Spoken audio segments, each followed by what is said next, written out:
Oh, your boy Ego got some bad news for your haters. Anybody hating on Gervonta Tank Davis is looking bad for you. Frank Martin confirms when asked about a rehydration clause. There is no rehydration clause for Gervonta Davis versus Frank Martin. Tank versus Frank. Haters, you heard me. Now, why is this important? Listen, I remember some weeks back for this fight with Gervonta Davis. It's a great fight. On paper, it's a great fight. We'll see. It's about 8 days away, a week away, and we'll see what's popping in the fight. Stay tuned to the end of this video. I'll let you hear it from the horse's mouth. Frank Martin, in a brand new interview he said with his promoter and friend, Errol Spence Jr. So don't click off this video if you want to get that insight.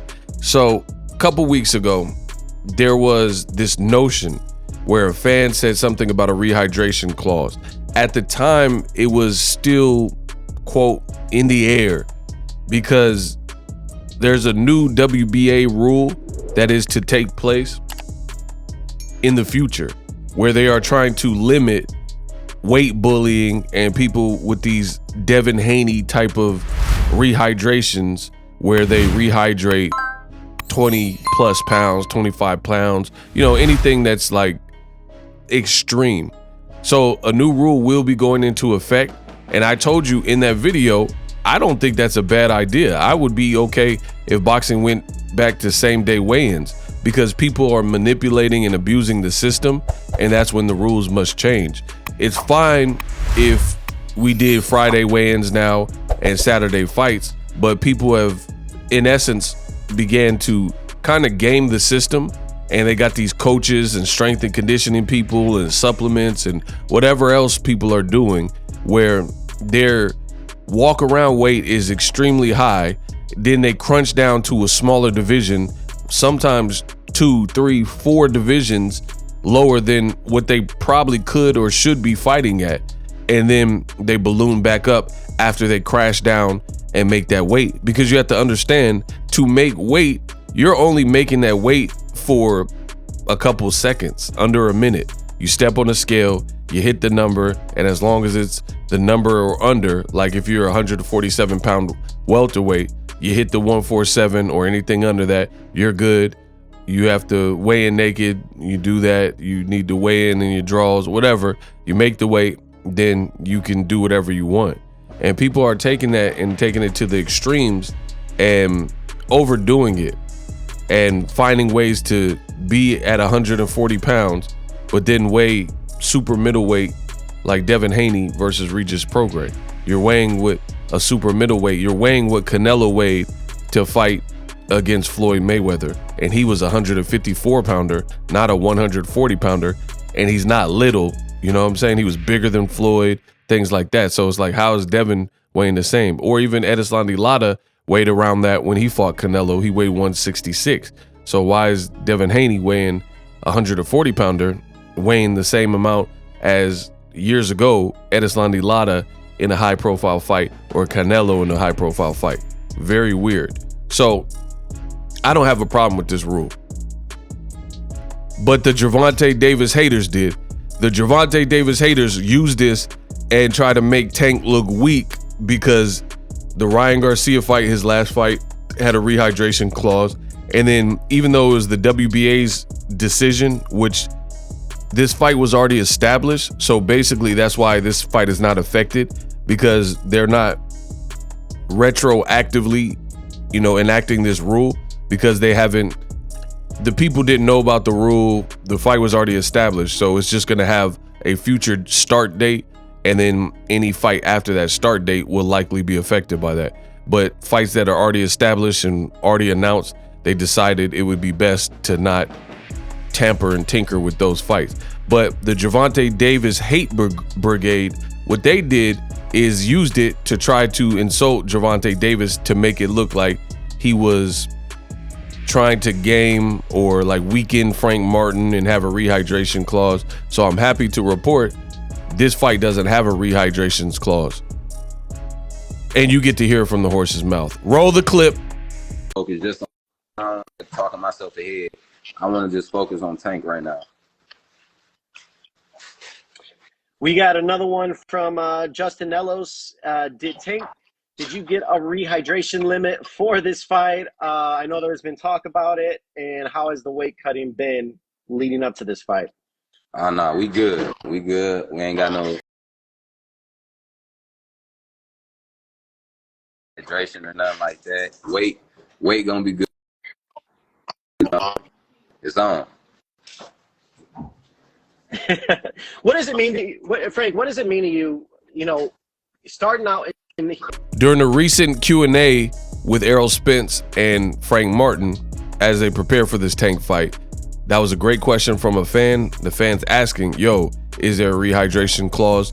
You heard the answer from Frank Martin. He said, nah, we good. There ain't no rehydration clause for this fight, so we good. So basically all Gervonta Davis has to do and Frank Martin has to do is hit the weight, then they're free to do whatever they do. Now, another reason why you got to give Gervonta Davis a lot of credit is because before the fight was even officially announced,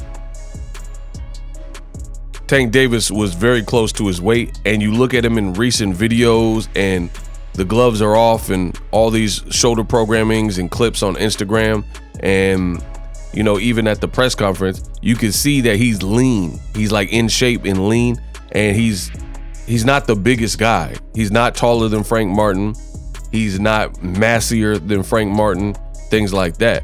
So Frank Martin is still the bigger guy. So this is a dangerous fight for both guys. Southpaw versus southpaw, both tactical guys looking to capitalize on mistakes. You got to give Tank his just due and his props, because this is just a dangerous fight in general.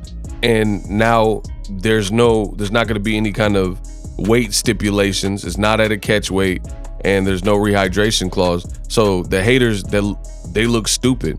And it's funny because you have content creators who, when this news came out, the usual suspects who consistently hate on Gervonta Davis, they use this as target practice. Like, oh, see, look, Tank has another rehydration clause, and they used it to belittle and demean Tank Davis, only to now find out, you just heard it from the horse's mouth, and I'm telling you that this fight doesn't have a rehydration clause. So that's why Boxing Ego, subscribe to the channel, best in the business, and it's not even close.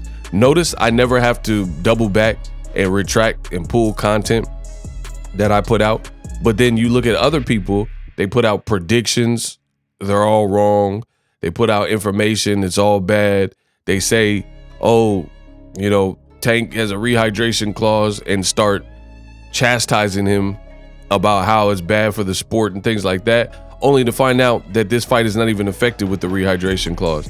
Me, I don't have wasted energy. Everything is deliberate, and the stuff I talk about, if the details are fuzzy, I'd rather just wait so I don't run into these issues like you're seeing now. All the people who condemned Gervonta Davis and said, oh, this is a coward move and he's trying to weaken Frank Martin, all that talk for what reason now that we find out that there's not even a rehydration clause. In addition to that, this was an easy thing to not look stupid about if you're a content creator, because it was never Gervonta's doing anyway. This is what the WBA is deciding. And furthermore, like I said, I'm all for it because people are manipulating the weights. All right, we got a couple of Q&As from some fans chiming in here. So, Frank, we got one from 831 Leo. Who was the toughest camp to prepare for so far throughout your career?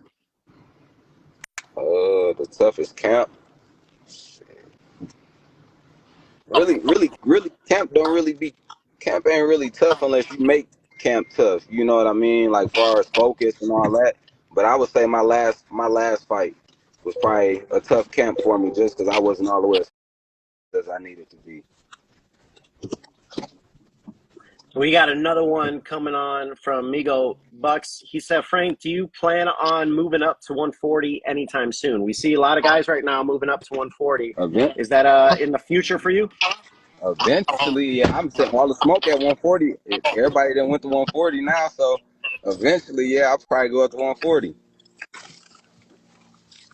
But I wanna get some, give me some shots at 135 first, and then, kind of focus on 140. But right now, we're gonna chill at 135 until I make a little noise, make some noise at 135.